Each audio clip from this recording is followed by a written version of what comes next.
Assalamualaikum warahmatullahi wabarakatuh. Berjumpa kembali dengan saya Eko Wiono, calon guru penggerak angkatan 9 dari SMA Triguna Jakarta. Pada kesempatan kali ini saya akan menerangkan tentang koneksi antar materi di modul 2.2 tentang pembelajaran sosial dan emosional.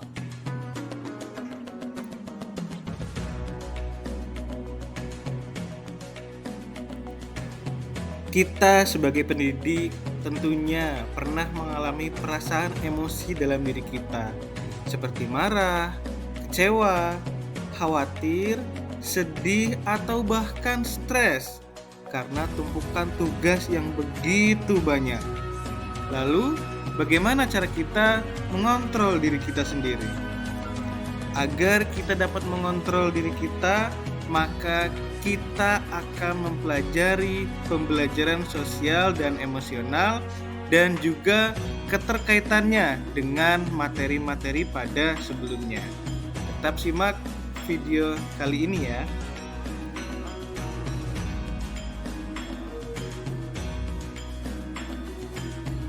Sebagai guru, tentunya sangat perlu bagi kita untuk mempelajari materi tentang pembelajaran sosial dan emosional agar dapat memahami, menghayati, mengelola emosi atau kesadaran diri, menetapkan dan mencapai tujuan yang positif atau pengelolaan diri, merasakan dan menunjukkan empati kepada orang lain atau kesadaran sosial, membangun dan mempertahankan hubungan yang positif atau keterampilan yang berelasi, dan membuat keputusan yang bertanggung jawab. Hal tersebut sesuai dengan 5 kompetensi sosial dan emosional yang harus kita miliki. Guru sebagai pemimpin pembelajaran harus menerapkan kelima kompetensi sosial dan emosional tersebut agar dapat mewujudkan pembelajaran yang nyaman, menyenangkan bagi murid, dan menciptakan karakter murid yang berbudi pekerti luhur sehingga akan terjadi perubahan yang positif pada diri murid, baik itu secara pengetahuan, keterampilan, ataupun sikapnya.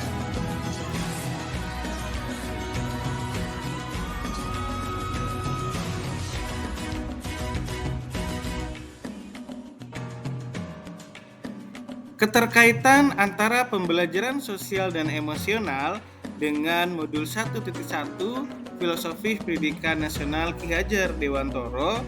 Melalui pembelajaran sosial emosional ini, guru dapat menciptakan well-being dalam ekosistem pendidikan di sekolah sehingga tercipta kondisi yang nyaman. Hal ini tentunya sesuai dengan atau sejalan dengan pemikiran Ki Hajar Dewantoro, yaitu menuntun kodrat anak agar sampai kebahagiaan dan keselamatan yang setinggi-tingginya, sehingga anak mampu dan bisa menemukan kemerdekaan dalam proses belajarnya. Selanjutnya adalah keterkaitan antara pembelajaran sosial dan emosional dengan nilai-nilai dan peran guru penggerak. Guru penggerak memiliki nilai-nilai tersendiri seperti berpihak pada murid, reflektif, inovatif, kolaboratif, dan mandiri. Untuk dapat mewujudkan pembelajaran sosial dan emosional melalui perannya, yaitu mewujudkan kepemimpinan pada murid. Melalui nilai dan perannya tersebut, guru dapat menciptakan well-being dalam ekosistem pendidikan di sekolah, sehingga tercipta kondisi yang nyaman, sehat, dan bahagia bagi murid. Selanjutnya adalah keterkaitan antara pembelajaran sosial dan emosional dengan visi guru penggerak. Melalui pembelajaran sosial dan emosional yang mengintegrasikan kelima kompetensi sosial dan emosional, guru dapat mewujudkan visi yang diharapkan, yaitu dapat membentuk karakter murid yang beriman, merdeka, berekspresi, bahagia, kreatif, mandiri, dan menjadi pembelajar sejati, sehingga terwujudlah profil pelajar Pancasila. Selanjutnya adalah keterkaitan antara pembelajaran sosial dan emosional dengan budaya positif. Nah, melalui pembelajaran sosial dan emosional yang mengintegrasikan kelima kompetensi sosial dan emosional, guru dapat mengenali dan memahami emosi masing-masing yang sedang dirasakan, sehingga mampu mengontrol diri dan dapat menerapkan disiplin positif secara baik sesuai dengan kesadaran diri. Dan terakhir adalah keterkaitan antara pembelajaran sosial dan emosional dengan pembelajaran untuk memenuhi kebutuhan belajar murid.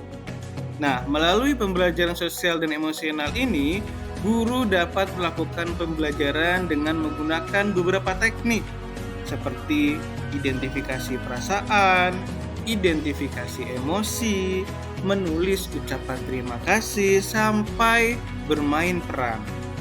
Sehingga guru mampu menerapkan pembelajaran yang berdiferensiasi di kelas sesuai dengan kebutuhan belajar murid, guna untuk mewujudkan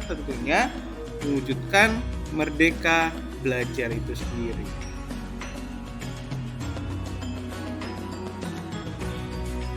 Sebelum mempelajari modul ini, tadinya saya berpikir bahwa kompetensi sosial emosional ini berjalan mengalir saja sesuai dengan apa adanya di kelas, ya, dan hanya untuk pemenuhan pengetahuan dan keterampilan saja. Sehingga kompetensi sosial dan emosional ini hanya dilakukan semata-mata untuk kebutuhan pemenuhan nilai semata saja.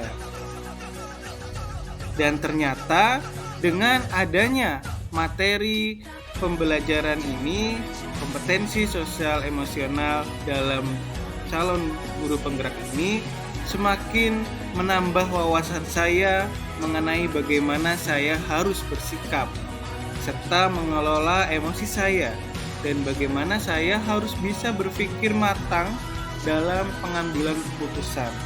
Melalui teknik stop, saya dapat mengelola emosi supaya fokus dengan kesadaran penuh, sehingga saya dapat mengambil keputusan yang baik.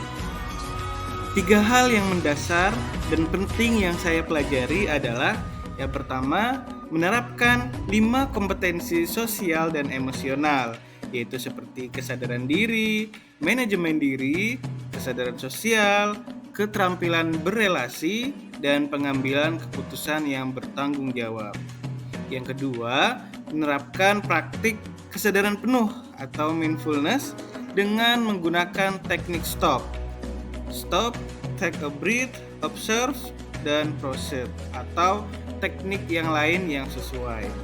Yang ketiga, menerapkan 4 indikator pembelajaran sosial emosional yang berkaitan dengan kelas dan sekolah, seperti pengajaran eksplisit, integrasi dalam praktek mengajar guru dan kurikulum akademik, penciptaan iklim kelas dan budaya sekolah, dan penguatan kompetensi sosial emosional pendidik dan tenaga kependidikan di sekolah. Perubahan yang akan saya terapkan di kelas dan di sekolah, yang pertama, perubahan bagi murid adalah memberikan pengajaran secara eksplisit dalam kegiatan kokurikuler dan ekstrakurikuler. Yang kedua, melakukan integrasi dalam praktek mengajar guru dalam kurikulum akademik, seperti melakukan pembukaan yang hangat, kegiatan inti yang melibatkan murid secara aktif, dan penutupan secara optimistik. Yang ketiga, menciptakan iklim kelas dan budaya sekolah melalui praktek guru dan gaya interaksi dengan murid, dan mengubah peraturan dan harapan sekolah. Selanjutnya, perubahan bagi rekan sejawat, yaitu melalui penguatan kompetensi sosial emosional pendidik dan tenaga kependidikan di sekolah dengan memodelkan atau menjadi teladan bagi guru atau tenaga kependidikan di sekolah, belajar dengan berbagi praktik baik dan berkolaborasi dengan cara membuat komunitas belajar di sekolah, dan mengintegrasikan kompetensi sosial emosional dalam pelaksanaan rapat-rapat Dewan Guru.